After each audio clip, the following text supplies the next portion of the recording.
pamoja na halmashauri hii kwa kufanya vizuri sana kwenye mapato. Hongereni sana sana sana sana sana sana.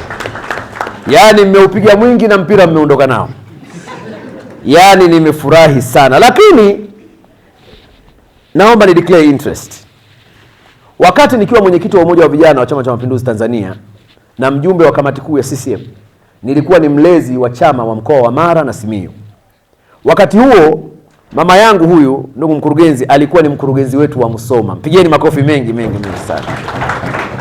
Hajawahi kubadilika huyu mama. Uwezo wake, uchapakazi wake, uhodari wake, umakini wake, weledi wake, uchamungu wake na huu ukimya wake ni yule yule mama huyu. Kwa kweli Mungu azidi kukubariki na kukutunza. Tunakuombea sana afya njema. Yaani kungekuwa na utaratibu wa kuwazima umri wa mtu waongezewe wewe, tungekuongezea ili uendelee kuwa kwenye mfumo huu. Mungu akubariki sana. Huyu mama mbinguni ana siti, kifo tu kinamchelewesha.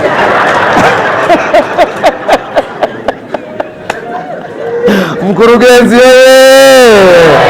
Mkurugenzi safi. Mwambie jirani yako mkurugenzi noma. Mama mwema sana huyu. Kwa hiyo kwenye eneo la mapato kwa kweli umenifilisi maneno. Mtasema nini? Hivi watu wakishafaulu unawaambia nendeni mkafaulu? Kwa kweli Mungu akubariki sana. Najua ni ushirikiano unaopewa na wakuu wako wa idara, watumishi wenzako na namna unavyosimamia wenzako. Wanaona raha kusimamiwa na wewe. Na usichoke. Deni kubwa ulilonalo ni kututengenezea mtu kama wewe miongoni mwa hawa watu. Hilo ndilo deni kubwa unalo mama. Siku ukistaafu tutakuuliza, wakina wewe umewaacha wangapi?